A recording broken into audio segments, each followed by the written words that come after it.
It's good to see all of you. Go ahead and be seated. Thank you so much for that wonderful welcome, and thank you to Deputy Secretary Kari Huffman. He's been fantastic, hasn't he? Let's give him a round of applause. Thank him.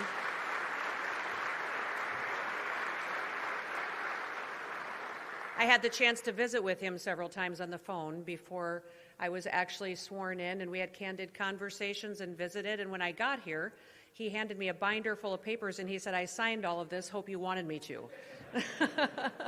But I've enjoyed spending time with him and with all of you. Thank you for welcoming me so much, and I am so thrilled to be a part of the family at the United States Department of Homeland Security. Your mission is big, and it's vast, and I know that you approach it with the seriousness of which the day and age that we live in requires. So just know that I am committed to fulfilling our mission with you and walking alongside all of you as you do your work every day to make sure that not only do you accomplish your job and do it with excellence, but that you have the assurance that your families will be safe also, and that we leave this country safe for our kids and our grandkids far into the future.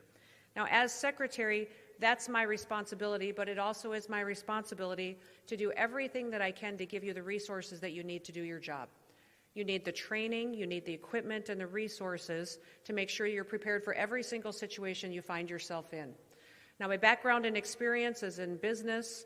It's also in serving at the state legislative level. I served in Congress, and I also have served as governor. But that experience tells me that if you want people to perform with excellence, you have to equip and prepare them to do so.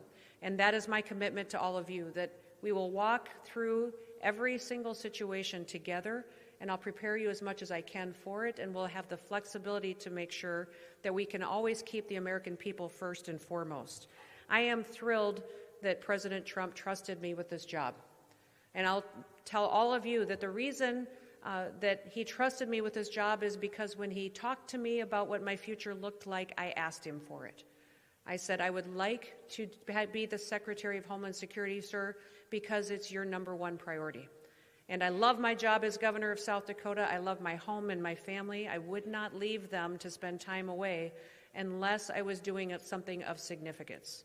That's the family I was raised in, that we talked every day about the fact that our work should matter and it should have a purpose, and we should be able to explain why we do what we do, and that it has something that we can show the next generation that really mattered for their future and for this country. So today, I'm hoping all of us will be a beacon of freedom, of light, and of hope, that when people look at us, they don't just see people who are there in a time of crisis or conflict, but we're also people that bring a smile to people's faces and remind them what America is about.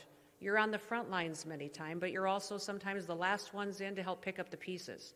And you see people on their very worst days. But that is a presence that you can bring that will bring them comfort and stability in a time when their whole world seems to be shaken. Now, I grew up as a farmer and a rancher. I told this story to a few people the first day that I came into the office, that I grew up with a dad who was a cowboy.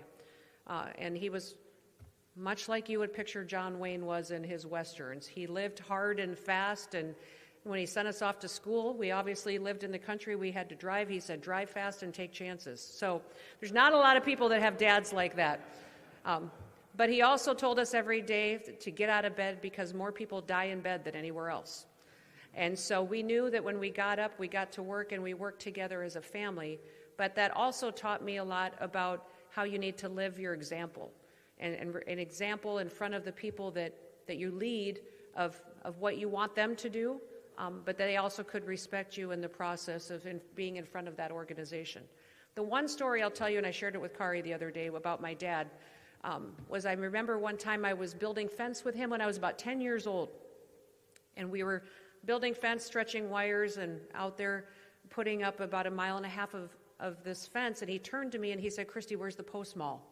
Which is the post pounder that you pound the posts in with. And I turned to him and I said, it's in the truck. And he said, go get it. So with my dad, you ran everywhere you went. I turned and ran to the truck, grabbed the post maul, brought it back to him, handed it to him. And as I handed it to him, he said, you should know what I need before I know what I need. And I remember being a 10-year-old girl thinking, how am I ever going to know what he needs before he knows what he needs? But what he was doing was teaching us to think ahead and to think 3 steps ahead of what he needed and have it ready and prepared for him so he could be more efficient, he could get more work done, and we could do a better job. That he should never have to wait for the next tool or piece of equipment that he was asking for, that I should have already figured it out and had it waiting for him. That is what our job is as well here at the Department of Homeland Security. We prepare ahead and think 3 steps ahead so that people have what they need before they need it. We have lots of stories and lots of experiences where we've responded beautifully or we've been there, provided safety and security investigation, protected communities, picked up the pieces after disasters, kept them safe as they flew, protected their cyber infrastructure. All of the agencies under this umbrella, the work that you do is excellent. And then we all remember times we maybe could have performed a little bit better. I will challenge you to think ahead and to think what people might need before they actually need it, how we can pre-deploy resources, how we can be more efficient, and how we can be more nimble to respond to the situations that we find ourselves in. We do have some challenges, and the world is a dangerous place. And we've got dangerous, evil foreign governments that want to take us down. We will be the first line of defense for anybody that's in the American homeland. We will do everything that we can to protect the American people. We have jurisdiction over people who live here, people who leave here, and people who come here. We have jurisdiction over products that come into this country and which ones leave. We have jurisdiction over our internet, what comes in, what goes out, what kind of business has. Virtually, I tell people we have jurisdiction over everything.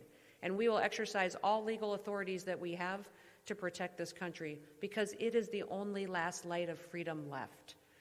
We woke up this morning more blessed than 99% of the people in this country because we woke up in the United States of America.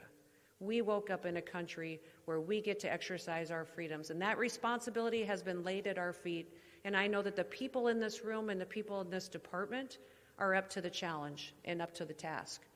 I will walk alongside you, support you, lead when we need it, but all the time be there to hopefully inspire you to know the kind of work that you do and how important it is for this day and age.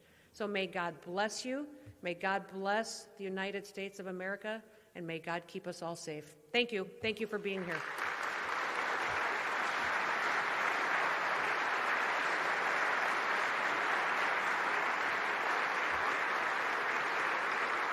Okay.